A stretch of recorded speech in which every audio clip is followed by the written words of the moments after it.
The announcement that Black Rod is on her way into the members' lobby and to the door of the Commons. Close the door!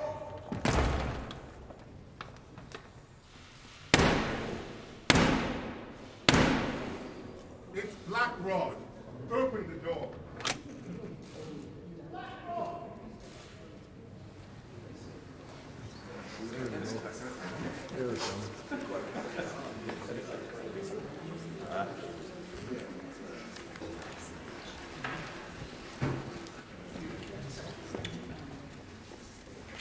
Mr. Speaker, the Queen commands this Honourable House to attend her Councillors of State immediately in the House of Peers.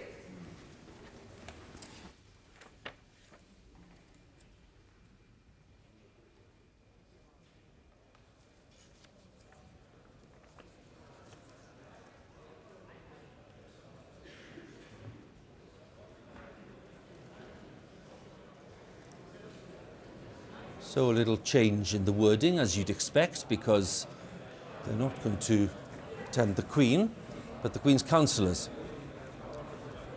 Sergeant-at-Arms leading the way, and there we saw Boris Johnson and Sir Keir Starmer.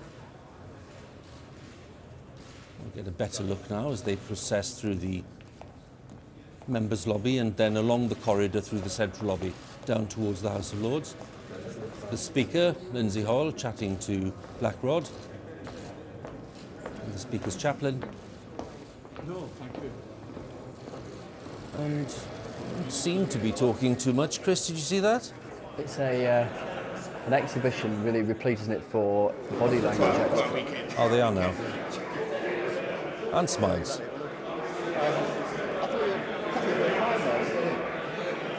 Well, that's a little more jolly than I'd have expected, Chris, really.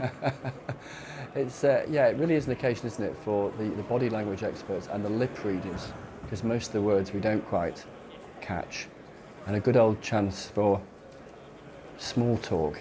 Can you sustain a conversation that isn't primarily about politics for the duration of the walk?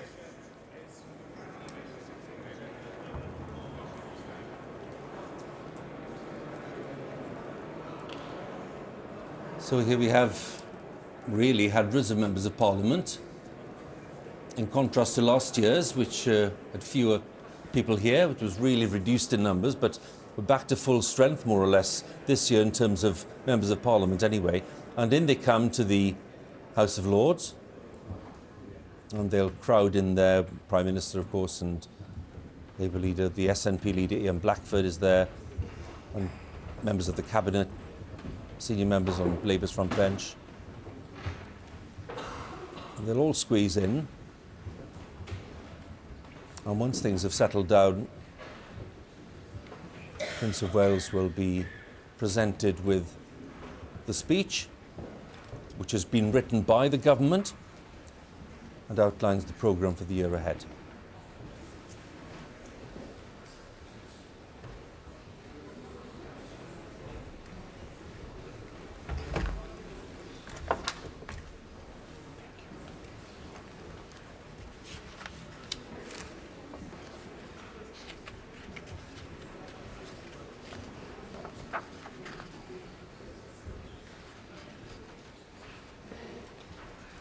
My Lords and members of the House of Commons, Her Majesty's government's priority is to grow and strengthen the economy and help ease the cost of living for families.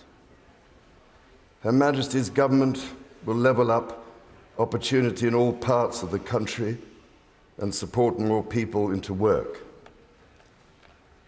Her Majesty's ministers will continue to support the police to make the streets safer and fund the National Health Service to reduce the COVID backlogs.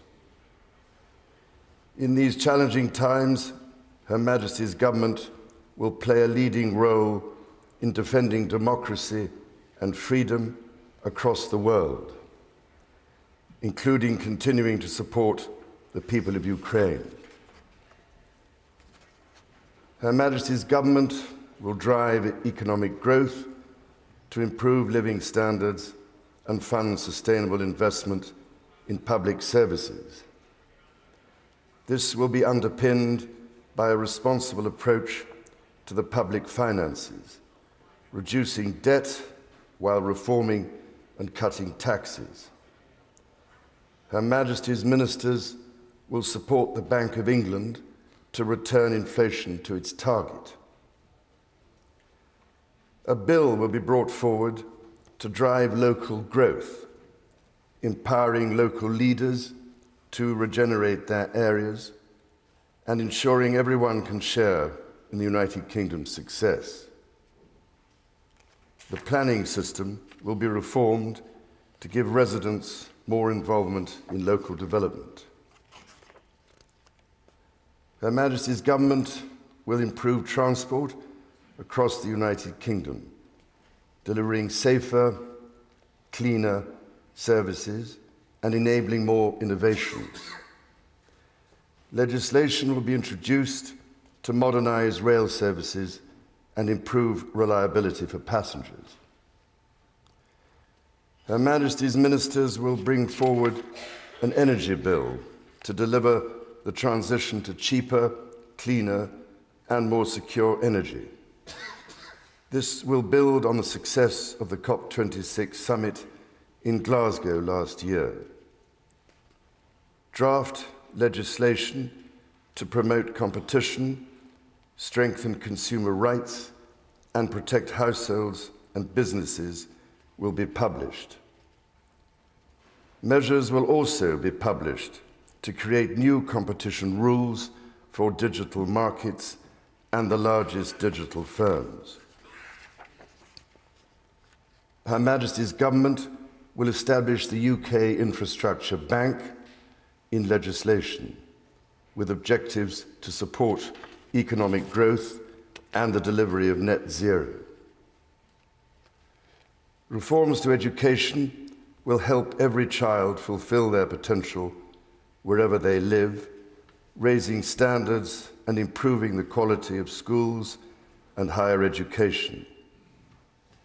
Her Majesty's ministers will publish draft legislation to reform the Mental Health Act. Her Majesty's government will continue to seize the opportunities of the United Kingdom's departure from the European Union to support economic growth. Regulations on businesses will be repealed and reformed. A bill will enable law inherited from the European Union to be more easily amended. Public sector procurement will be simplified to provide new opportunities for small businesses. New legislation will strengthen the United Kingdom's financial services industry, ensuring that it continues to act in the interest of all people and communities.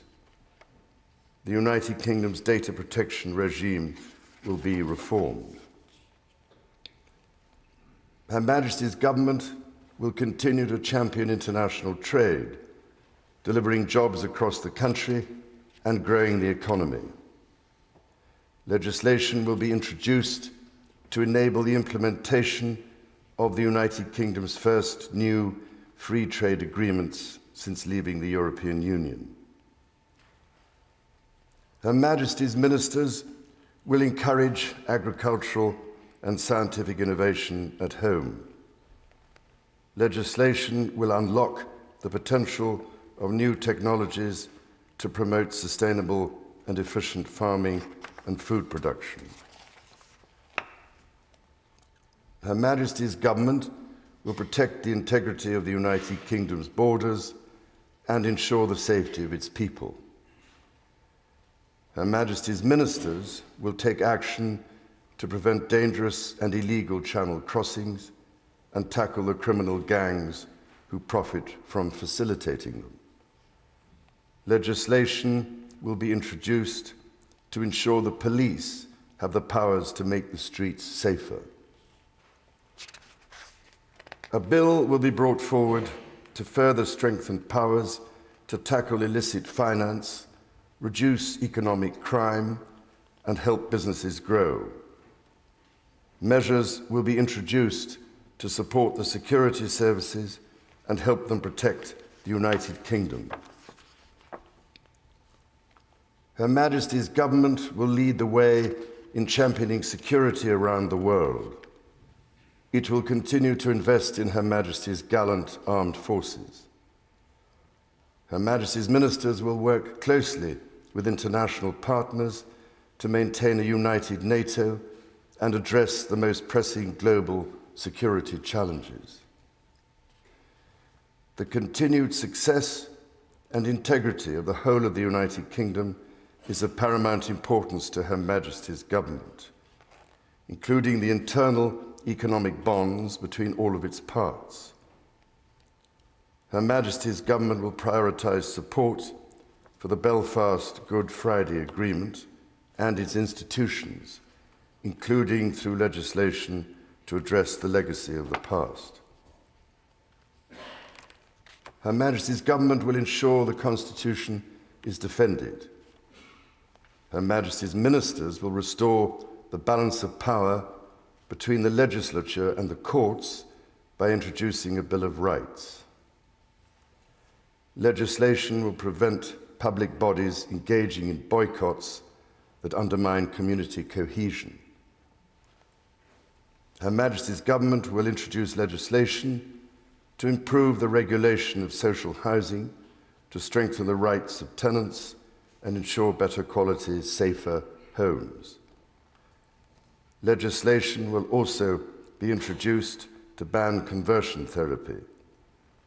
Proposals will be published to establish an independent regulator of English football. In this year of the Platinum Jubilee, Her Majesty looks forward to the celebrations taking place across the United Kingdom and throughout the Commonwealth, and to the Commonwealth Games in Birmingham this summer. Members of the House of Commons, estimates for the public services will be laid before you. My Lords and members of the House of Commons, other measures will be laid before you. Her Majesty prays that the blessing of Almighty God may rest upon your councils.